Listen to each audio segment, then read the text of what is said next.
Welcome to Every Trait, the pro-biopunk philosophy channel. You may call me ZJ for now, and today we are nearing the end of Phase 1. In Phase 1 we've talked a lot about biotech and fiction, about biopunk, how there's basically a moratorium against it. And the only solution I've really found to change that, which is a little bit dishonest, is to hide the fact that a project is biopunk until the viewer or reader is already invested. And this is a little bit dishonest, but I mean, how is someone ever supposed to know that they'd be into it if they're never allowed to read it in the first place? No one's going to greenlight a project where a gene mod is the protagonist and they chose to be the way they are and they're happy they were created and they're not angry at their creators or anything, and they're, you know what I mean? That almost never happens. And when it does happen, it's usually not advertised. There are exceptions, there are a few big ones out there, but I'm going to give you two examples today of covert genetic fiction, how to sort of like reel someone in.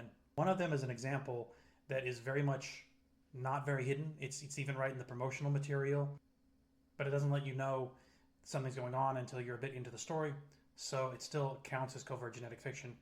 The other one I'm going to use as an example, I'm using because I can spoil the heck out of it because no one's ever going to read it. It's a project of mine that was a failure, and so no one's ever going to read it, so I can spoil it to my heart's content. And in that example, you're going to see a very slow burn hidden genetic fiction where it's not revealed that that's what's going on until like very late in the story. So for the first example, we're going to go with Kipo. So Kipo, it starts out the same as basically Fallout 3. It's basically Fallout 3, except instead of a nuclear apocalypse, it's a zoopocalypse, which is a rare type of apocalypse in fiction where animals mutate or become aggressive. In this case, it's both, but in a cartoonish way, because it's a show for kids. And the main character gets shunted out of her vault. It's basically a vault from Fallout, may as well be. They call it a burrow, but it's the same thing. And she has to try to find her way back and survive in this world. And it's not revealed until a bit later in the story that something's going on with her. She grows fur on her arm at one point and becomes stronger, and then it goes back away, which of course doesn't make any sense genetically, but whatever. It's a sci fantasy. It's not a sci fiction. It's science fantasy because things happen in that show that could never really happen, and they just use scientific terms as like an excuse for it to happen. So, for example, changing in mass. Eventually, she gains the ability, and these are spoilers, of course, but the fact that there's something weird going on with her is right in the promotional material. There are posters of her with a beast arm, so it's not much of a spoiler to say she ends up with a beast arm at some point. But the next part is a spoiler, so you've been warned. She eventually gains the ability to shapeshift into a kaiju, and this is why it's pure fantasy. Obviously, you cannot change in mass.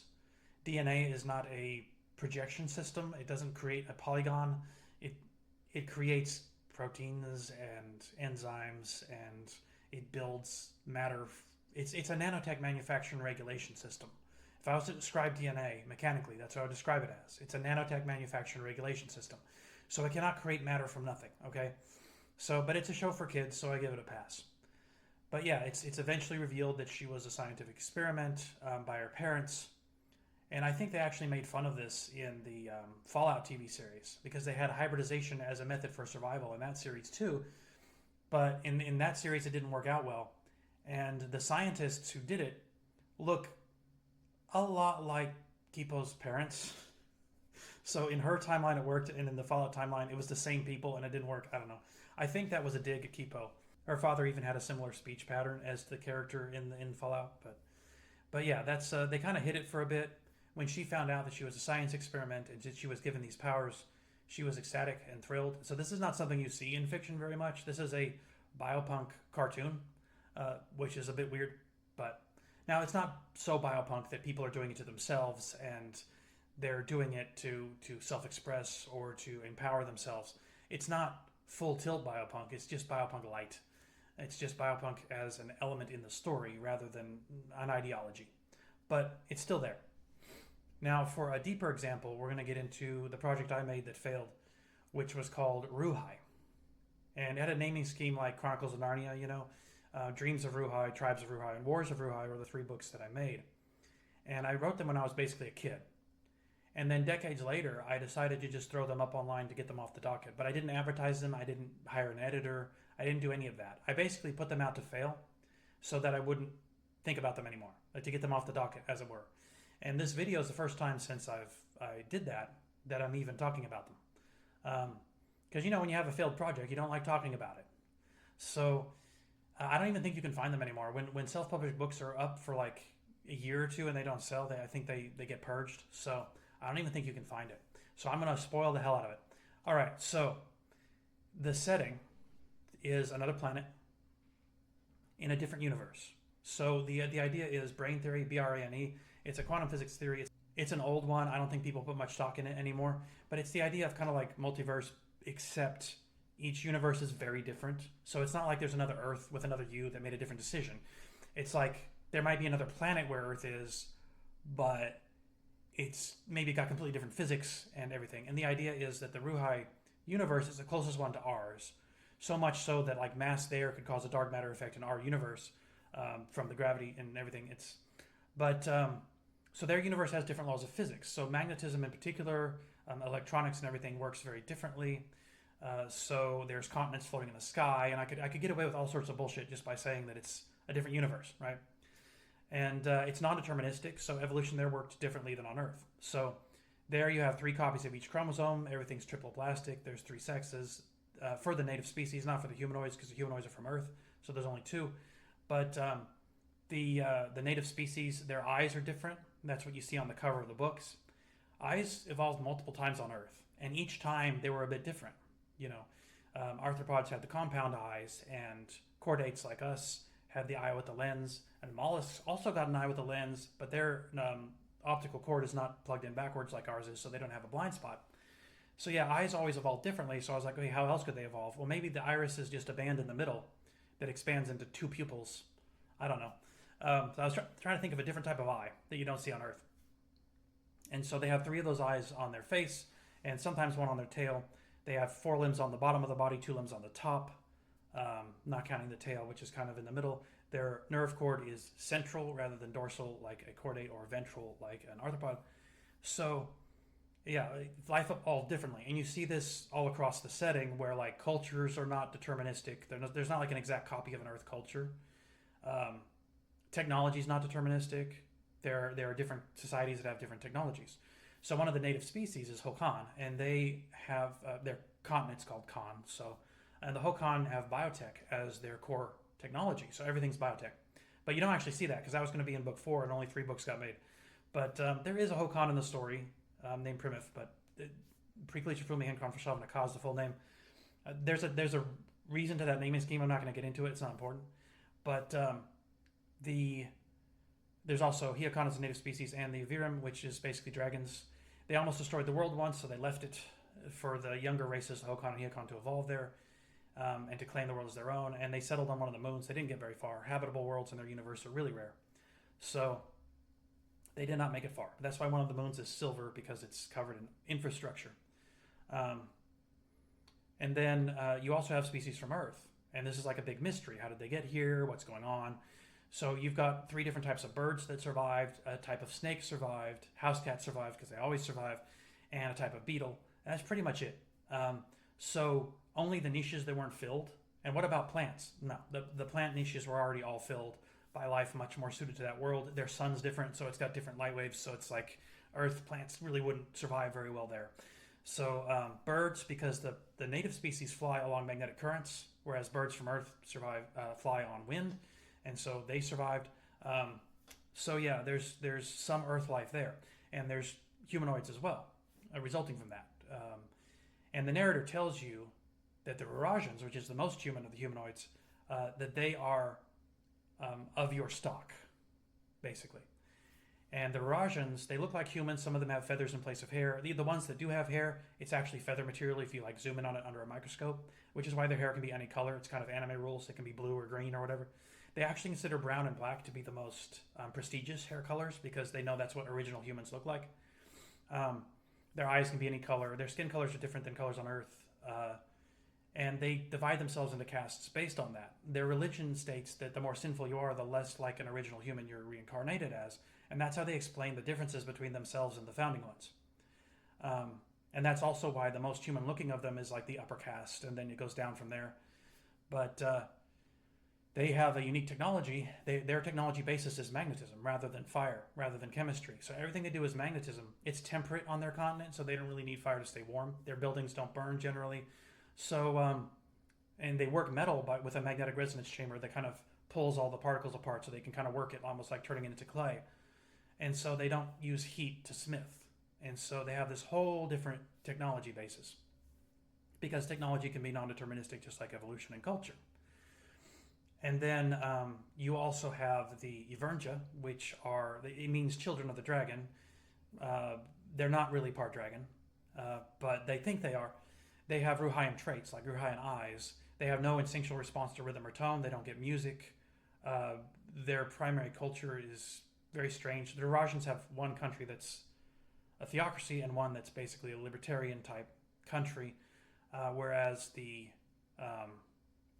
Yvernja, their main country is like a communist Camelot. It's very strange, but it makes sense to them. And while the Eurasians have a unique technology in terms of a circle caster, which is like a circle that you can stand in and make things happen. You can fold space and stuff with it. We'll get to that later. The Yvernja have a Zuli scepter, which is a device with a bunch of little shards so they can form into anything they can think of, like a shield or a whip or a sword. And Eurasians can use it too, but only for its basic blasting effect, where it folds space in and then lets it snap back, and that creates a wave. But so the Yvernja have this advantage where they have this thing. They also do things in unison sometimes without even thinking about it. Like they have a subconscious empathic link, almost like a pseudo hive mind. Then you have the Rufa, which are the cat race. They exist on the islands off the coast, so they needed a way to get from island to island, which is why they have these gliders, these artificial wings that they put on. They have a subdermal neural net under their skin, so they can link up to the wings so they can fly around. And if this sounds like much more advanced technology than the rest of their technology, because it's basically late medieval, early Renaissance, you're right. And there's a reason why they have that. The casting circles and the Zuli scepters are also way more advanced than other technology. Now, interesting thing about the Rufa is their technology progressed along the same path as Earth. So they started with fire. And so they smith with heat. And so they're the least human looking of the races, but yet they're the most human in terms of their technology, except for the wings. And they also have psychic abilities sometimes, but we won't get into that right now. Next, we have the Serkan, which is the fourth and final humanoid race. There's also the Nini, but they don't show up in the books at all, and they're not really humanoid. They look like spider monkeys. Not important.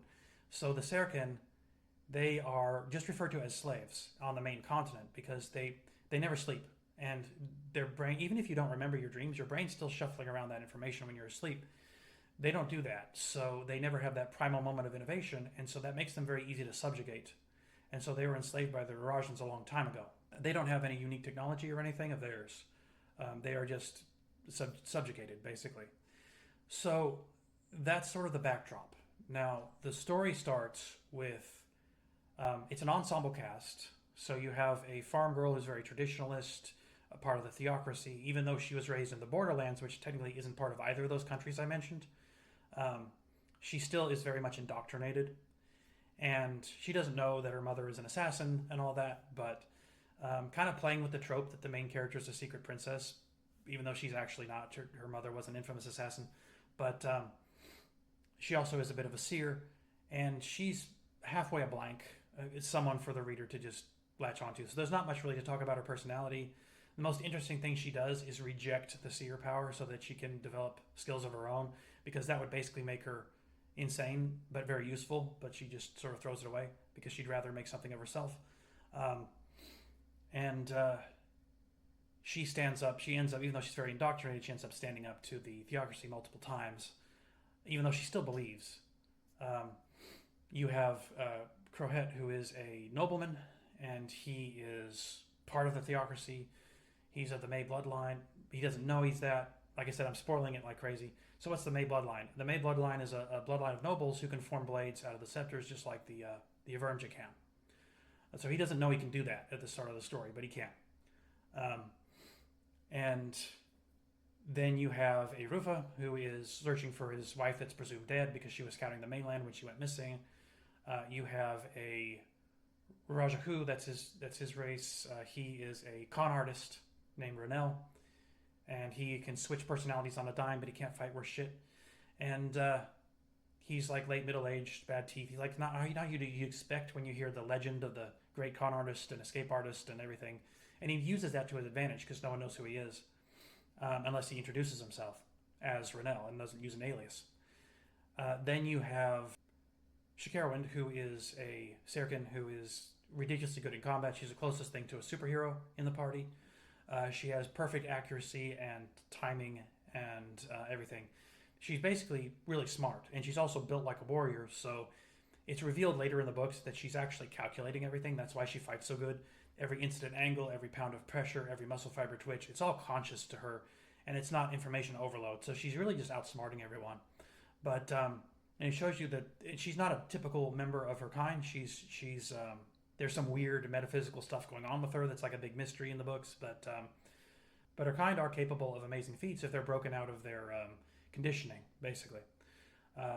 And that's also one of the plot threads late in like the third book is them fighting for freedom. And then we've got a sort of a rotating roster for the sixth spot. So that Hokan I mentioned is the sixth member of the party. And it's not even a solid party most of the time. Crowhead's mostly working behind the scenes, running interference so the other people can do things. The story starts out with Charlie's town about to be invaded by raiders from Williog, that's the sort of libertarian country. And Jolonok's army is there and is choosing to just let it happen because it's an independent borderland and they're just expecting to be defended when they're attacked, but they're not paying any taxes. So the Williog basically wants to make an example out of them, and Crowhead gets wind of this story and tries to get them to intervene, but of course they won't. And then later on, Charlotte discovers that there were no raiders. It was false flag. It was a Williog military disguised as Jolonok raiders. So it was the theocracy that actually attacked the village and wiped everyone out. Charlotte survives because that's an old trope of one of the main characters being someone who survived a massacre, right? That's a really old hat story. And that's just the beginning of the conspiracy. It turns out the theocracy is incredibly corrupt, and who everyone thinks is in charge isn't even really in charge, and it's this whole thing where it's been basically usurped from within.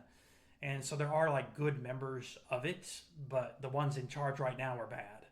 And so in the second book, they really try to reveal all the crimes committed by calling an international summit. But if they call an international summit on that pretense, they know the theocracy is not going to show up. So they need another pretense. And so Crowhet and the Vermgens, they're digging in these ruins that were uncovered because the Beastlands, the Wildlands, were pushed back enough to get to these ruins for the first time in a long time. And so they're able to find evidence about the origin of the humanoids on Ruehai, and it flies in the face of everything the theocracy taught. And so this is their pretense for calling the summit. And the reason I skipped so far ahead in the story to that is because I skipped over, like, they started a war with the Rufa, and they started, like, all this stuff happened. They were on the run for a while, going from place to place. I skipped over all that because this is where it gets biopunk. So we're finally there, right? So what you were told, that people were reincarnated as less human every generation, never happened. And when the narrator said they're from your stock, she meant she's a character in the story. She's not me. She's a dragon. So she knows the readers from Earth because she knows that Earth exists. And so she talks to the reader as a reader from Earth. And she tells you they're from your stock. She was actually talking about all the humanoids, not just the Rajans.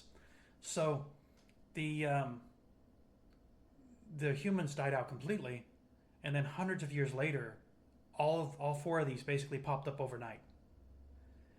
And what really happened, which was going to be revealed in book 4, but of course there never was a book 4, is the dragons, I'm just going to call them that so you don't have to remember all these weird words.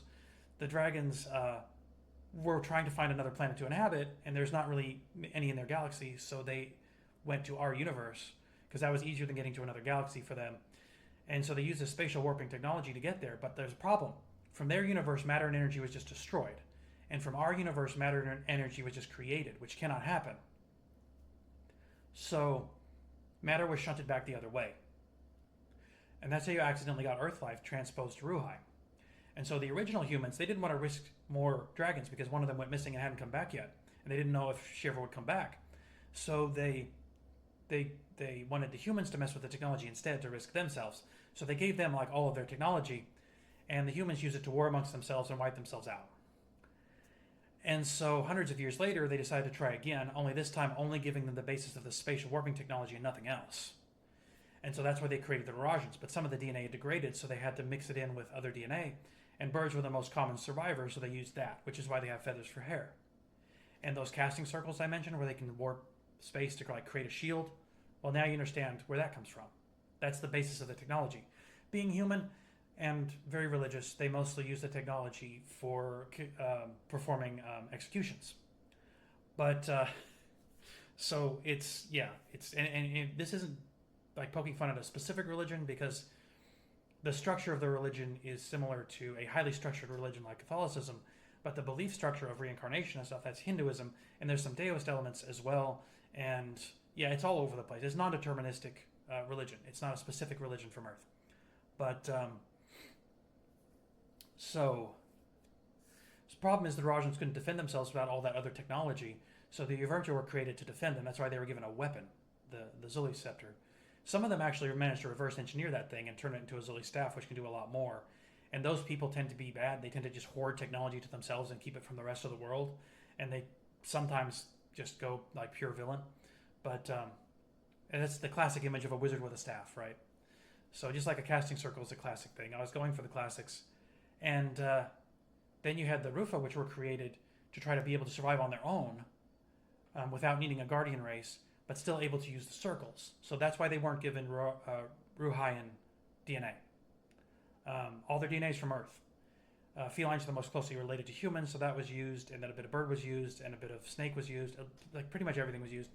And they got to be very physically formidable, but the change in the shape of the brain, and more of the brain being focused on scent and hearing and stuff, it just changed the way their brain worked just enough that they couldn't use the casting circles.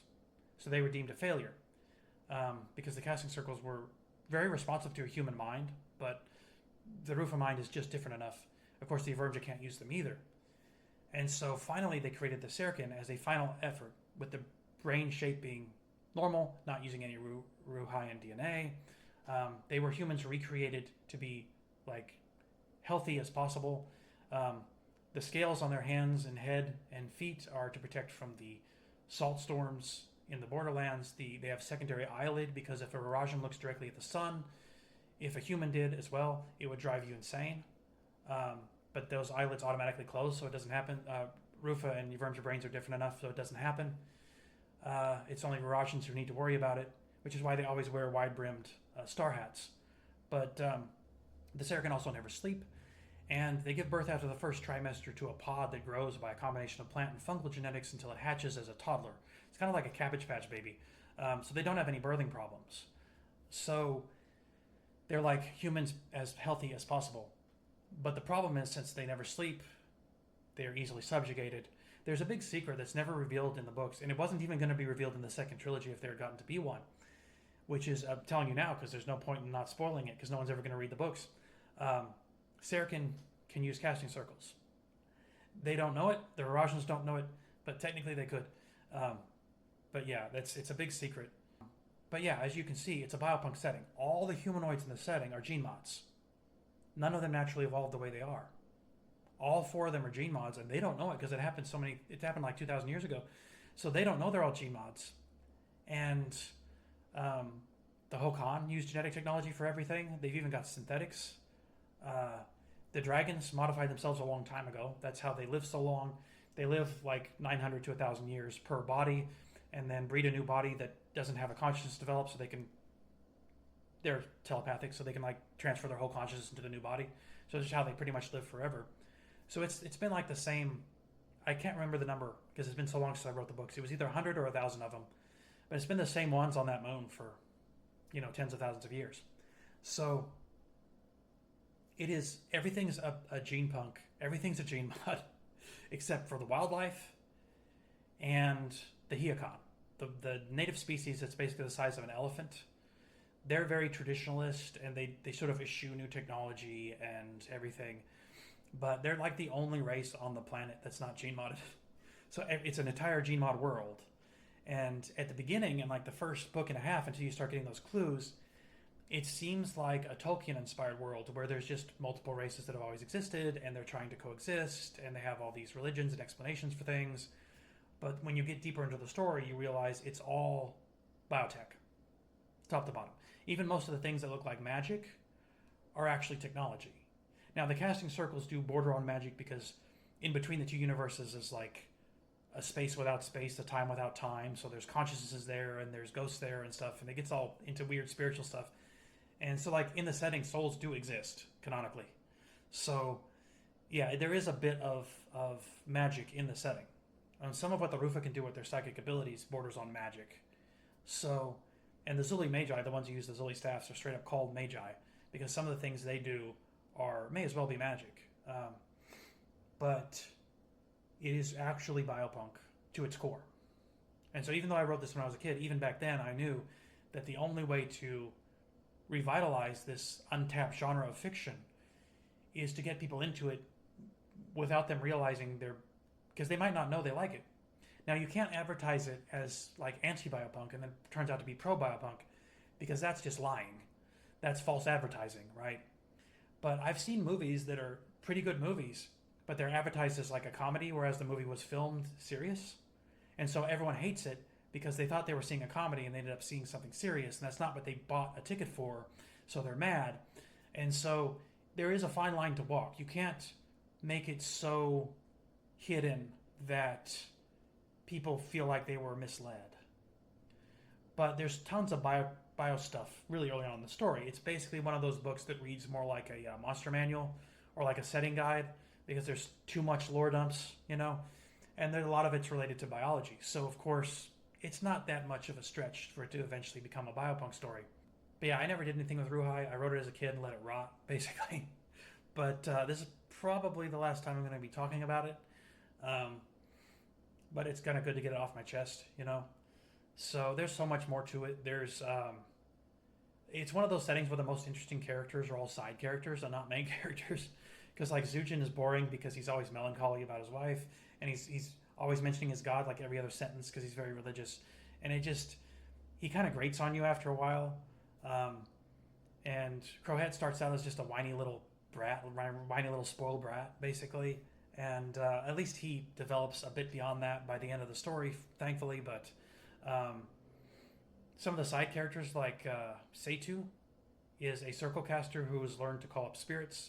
And he had a Romeo and Juliet story where he fell in love with a commoner, and she got killed by wildlife because they had to meet in a secret place, and it was a dangerous place to meet.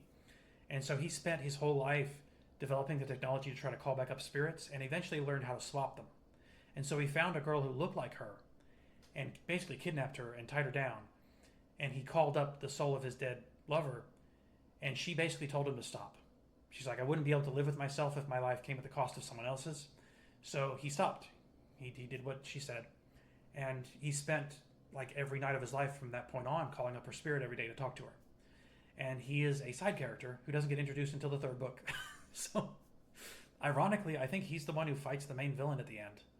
Because the main villain's also a circle caster, and you got to pit like against like. You can't have like a swordsman fight an archer at the end of the story. It's got to be fighting another swordsman. So he got shoehorned in to fight the villain. But yeah, it's one of those stories where all the most interesting characters are not the main characters. Renell can be a little entertaining because he's got such a loud personality, and Shakarwin because of the mystery of how she's doing what she's doing. But the rest of them are kind of dull, if I'm being honest. Zujin, Crohet, Charlet, they're all pretty dull. And yeah, the books never stood a chance. They start out too slow. The pacing's bad. Way too much info dumps. The books don't get decent pacing until the third book because at that point everything's been described, and there's so much to pack into it because there's multiple wars going on in one book. Basically, in order to be successful, Ruehai would need a complete rewrite from the ground up. Like, I think the concept of it is still decent, for like a young adult fiction thing, but it was a very poor execution. And what I learned from that is I can world build. I cannot write characters. I cannot write narration. All I can do is world build. So if I was going to write a successful book series, I would have to do it collaboratively with other people so that like I write the setting and maybe the overarching plot, and someone else writes the characters, and someone else writes the story, and everyone leans into their strengths. Given how many people there are in the world right now, and that not more people are reading books than were before, but there's way more people to write them, I think collaborative books like that might be the way to go from here forward. Get someone who's really good at world building, someone who's really good at characterization, someone who's really good at like pacing, and get them all to write one book. But I think that might be where the industry's heading if it wants to survive. But for me, it turns out I'm not a writer, but I gave it a shot. If you don't give something a shot in life, you'll never know.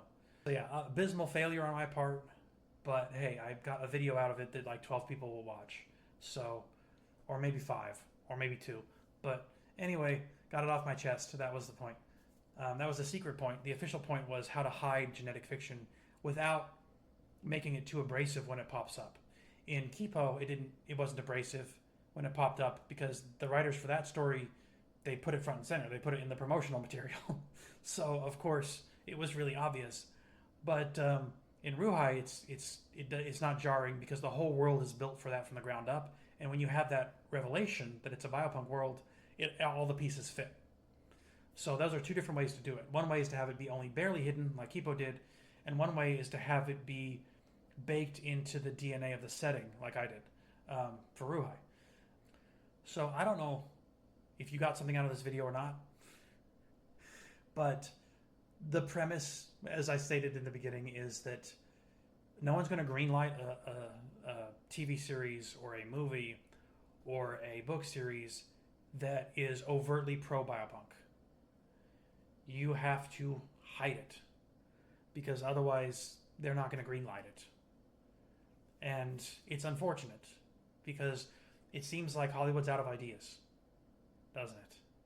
And yet there's an entire genre of fiction that has not been touched at all, that is just sitting there collecting dust. And a lot of it has to do with the ideology surrounding it. A lot of people who are pro-biotech are also bad people, but you can be pro-biotech and be a good person. You can be pro-biomodification and not want world domination, okay? These 2 things are not mutually inclusive. They can be separate from each other, okay? This channel is an omni-human channel, which is to say humanity should exist as everything it can at once. It's also a channel of radical self-ownership of the body, which is to say nothing can ever be done to anyone against their will. So no eugenics, no forced eugenics, no forced bioluddism, none of that. So yes, you can be biopunk and be a good person. But in fiction, all biopunk people are evil. And almost all. There are some examples where they're not, but they're very rare. Usually the geneticist is the bad guy, right? So if we're ever going to change that around, which is important because biotechnology is the most powerful technology. Genetic technology and biorestructuring technology is, people say AI is going to change the world. The main way AI is going to change the world is it'll make it easier to predict negative gene interactions. It'll make it easier to do gene modding. That's the main way AI will change the world. So biotech is the future. And if your society doesn't have it and another society does, they win, you lose. So the point of science fiction is to get us ready for technologies that don't exist yet, and also to point out potential problems with them. And so far, all they're doing is the second one.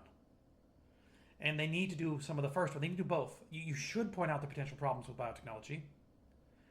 But the problem is they're going too far with it. And they're saying, like, anytime you use biotechnology, you'll create zombies or whatever. And that's not good. We need a more balanced approach. Show it being used for good and show it being used for ill. Show the biomodders and the geneticists as the bad guys and as the good guys. You know, we need both sides of it. We're only getting one side of it right now. And the fact that the only example I could find other than my own failed project was a kids show with a limited run on a streaming platform, that's a problem, right? And that was Biopunk Light, like ultra light, where it was barely a thing because the only person who was modified, well, there were technically two because one was on accident, but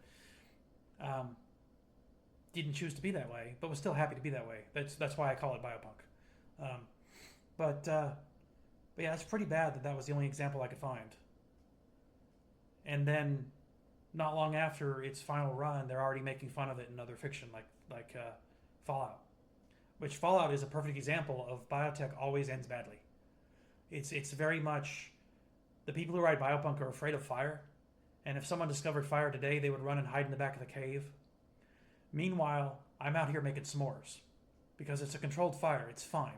They're afraid of the writers of Fallout are afraid of new technology, if it's biotechnology, but not if it's energy technology. So I don't know why the distinction there, but okay. I'm only shitting on Fallout because it was shitting on Kipo, and if you're my age, you probably should not watch Kipo. I'm not really plugging it. It is for kids. As an adult, you're probably not going to enjoy it. But then again, as an adult, you're not going to enjoy my books either. If you are a kid or very elderly or young adult, you also wouldn't enjoy them. All right, I've repeated myself several times here, but I do think that in order to break pro-biopunk fiction into the mainstream, we're going to have to kind of sneak it in a bit. And that's the point I've been trying to get across here today. So, all right, one more video until we are to phase 2, which is when it gets serious. The premise of the next video is if Bigfoot existed, which probably didn't, but if it did, how do we explain that? Using a biopunk lens. And it's probably not heading where you think it is. You're probably thinking, oh, you're going to say it was gene modded into existence. No, that's not the answer I came to. But it's interesting how you can solve major mysteries when you just look at it through a biopunk lens. And so that's what the next video is about, is to show you how getting into a biopunk mindset can allow you to solve things that would not otherwise be solvable. So, anyway, thank you for listening. I have been CJ, and remember, always gene mod responsibly.